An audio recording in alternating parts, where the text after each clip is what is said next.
Assalamualaikum warahmatullahi wabarakatuh. Salam Pancasila, salam PPKN Asik. Apa kabar kalian para pembelajar? Semoga senantiasa dilindungi oleh Yang Maha Kuasa. Amin. Para pembelajar, kalian pernah mendengar tentang sistem pemerintahan? Jika belum, mari kita mempelajari dalam materi berikut, yaitu perkembangan sistem pemerintahan di Indonesia. Di materi ini, kita akan mempelajari tentang pertama, sistem pemerintahan parlementer, kedua, sistem pemerintahan semi-parlementer, dan yang ketiga, sistem pemerintahan presidensial. Para pembelajar, mari kita pahami lebih dahulu arti sistem pemerintahan. Sistem pemerintahan berarti sistem yang mengatur pola hubungan antar lembaga-lembaga dalam menjalankan proses pemerintahan di sebuah negara. Nah, di negara kita, sistem pemerintahan mengalami perkembangan dari masa ke masa. Mari kita mulai dengan sistem pemerintahan parlementer dari tahun 1945 sampai 1949.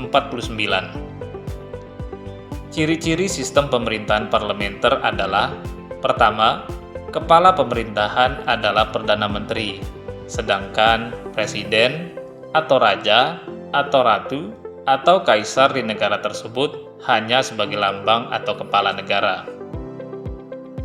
Kedua, Perdana Menteri dipilih oleh parlemen atau DPR dan melaporkan pertanggungjawaban pemerintahan kepada parlemen atau DPR. Ketiga, parlemen atau DPR dapat menjatuhkan jabatan Perdana Menteri dan kabinetnya jika Perdana Menteri tidak mendapat dukungan kepercayaan lagi dari parlemen atau DPR. Sistem ini pernah diterapkan di negara kita dalam kurun waktu tahun 1945 sampai 1949 atau di masa awal kemerdekaan.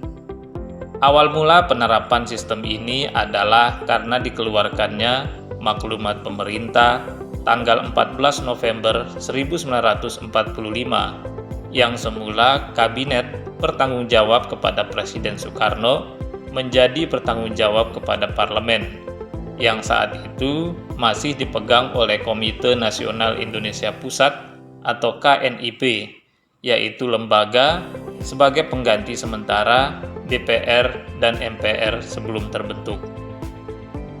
Sayangnya, sistem ini menimbulkan dampak negatif, yaitu adanya ketidakstabilan pemerintahan dan timbul reaksi ketidakpuasan terhadap pemerintah pusat.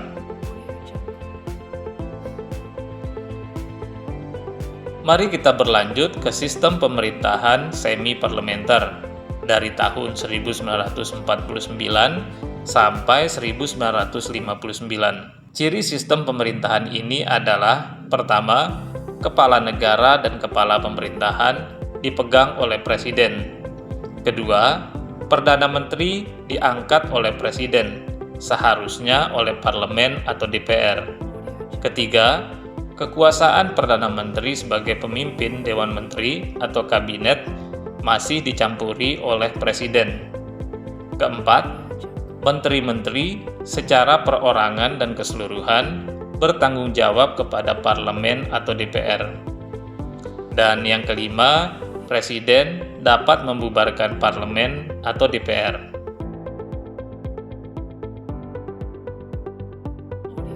Sistem ini pernah diterapkan di negara kita pada tahun 1949 sampai 1950 ketika bentuk negara kita serikat saat berlakunya Konstitusi Republik Indonesia Serikat atau RIS. Kemudian pada tahun 1950 sampai 1959 ketika bentuk negara kita kesatuan saat dipakai Undang-Undang Dasar Sementara 1950. Kelebihan sistem ini adalah pengawasan parlemen atau DPR yang kuat, sehingga akan mendorong Perdana Menteri dan kabinetnya akan bekerja lebih baik lagi. Sedangkan kekurangannya adalah parlemen atau DPR biasanya akan lebih mementingkan kepentingan partai. Selain itu, akan mengajukan mosi tidak percaya atau tidak mendukung pada kinerja Perdana Menteri dan kabinetnya. Akibatnya, kabinet sering berganti. Kondisi ini akan menyebabkan ketidakstabilan pemerintah. Daerah akan merasa terabaikan karena program kabinet relatif tidak berjalan lama dan akan menimbulkan ketidakpuasan daerah. Berikutnya sistem pemerintahan yang kita pakai sejak 1959 sampai sekarang, yaitu sistem pemerintahan presidensial. Ciri sistem pemerintahan ini adalah: pertama, kepala negara dan kepala pemerintahan dipegang oleh presiden. Kedua, menteri diangkat dan diberhentikan oleh presiden. Oleh karenanya, menteri bertanggung jawab kepada presiden.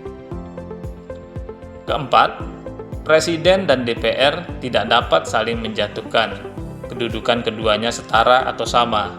DPR adalah mitra presiden dalam menjalankan tugas pemerintahan.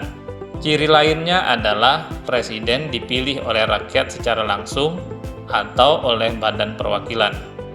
Sistem ini diterapkan sejak tahun 1959 sampai sekarang dengan bentuk negara kesatuan pada saat menggunakan Undang-Undang Dasar 1945 dan Undang-Undang Dasar Negara Republik Indonesia tahun 1945 hasil amandemen.